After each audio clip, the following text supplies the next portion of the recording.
Hello, j'espère que vous allez bien. Ici, on est sur ma chaîne, je parle de Jésus, le chemin, la vérité, la vie. Pour ceux qui ont l'habitude de regarder mes vidéos, je sais que vous en avez marre de cette intro, mais je suis désolée, c'est ainsi que cela doit se passer. Euh, Est-ce que je vous ai dit à quel point le Seigneur, il était fidèle, il était grand, il était bon, il était incroyable, il était au-dessus de tout? Non? Pas encore? Bon, ben voilà, en tout cas, maintenant, c'est chose faite. Il y a quelques semaines, je pense, avec le Saint-Esprit, j'étais partie pour faire un peu de philo. Voilà, c'est la fin des épreuves du bac.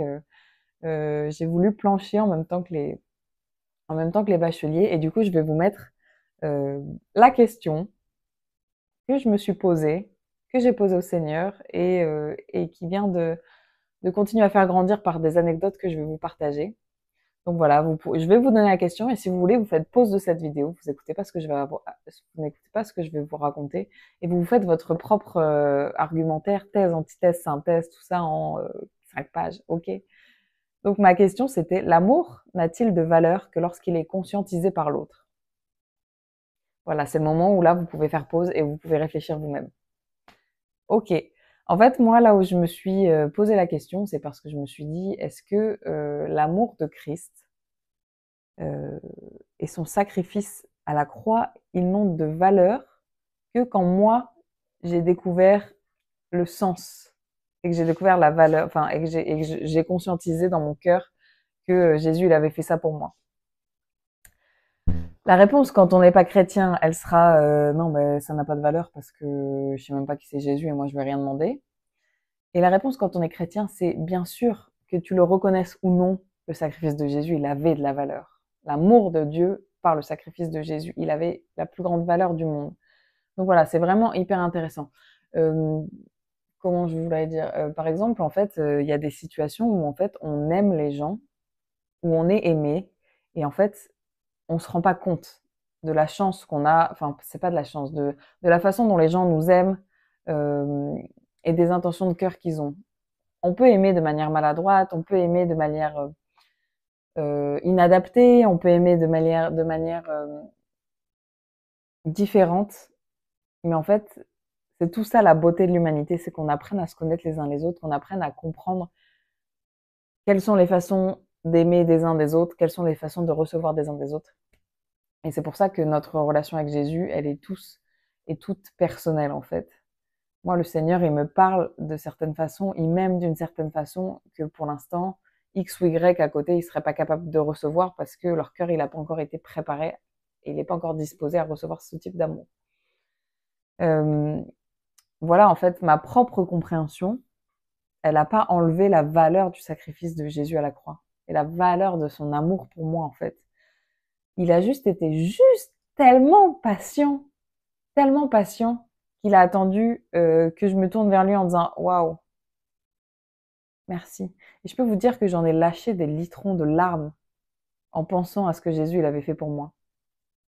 Quand on lit les passages de l'Écriture où on voit que Jésus il a souffert le martyre pour qu'on ait une relation personnelle avec le Seigneur, avec Dieu, c'est genre juste trop ouf pour être honnête quoi. Du coup, le verset que je voulais vous partager, c'est l'habituel, le seul, on ne connaît que lui, Jean 3,16. En effet, Dieu a tant aimé le monde qu'il a donné son Fils unique afin que quiconque croit en lui ne périsse pas, mais ait la vie éternelle. Il a tant aimé le monde. J'aimais bien parce qu'il y a un frère qui a prêché la semaine dernière dans l'église où je suis allée et qui disait que maintenant qu'il allait avoir un fils, il pouvait même pas imaginer une seconde sacrifier son fils par amour pour X ou Y. Et du coup, c'est vrai que le Seigneur, des fois, il utilise des choses qu'on vit pour nous faire réaliser à quel point son amour, il est grand. Je vais finir cette phrase.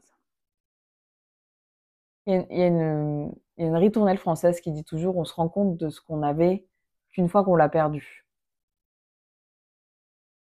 Il y a beaucoup de gens qui se sont rendus compte de la présence du Saint-Esprit qu'une fois qu'ils ont vraiment, vraiment, vraiment blessé le Saint-Esprit et que le Saint-Esprit circulait, il a dit, ok, si tu veux pas de moi. Je vais faire une petite anecdote.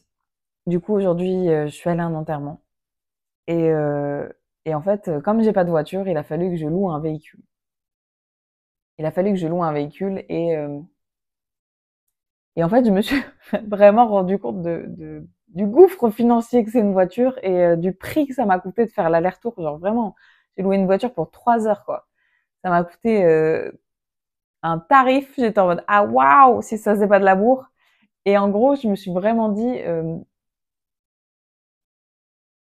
tout ça pour un petit câlin. Genre, je suis allée à cet enterrement, j'ai serré mon ami dans les bras et genre juste j'avais besoin de montrer que j'étais là.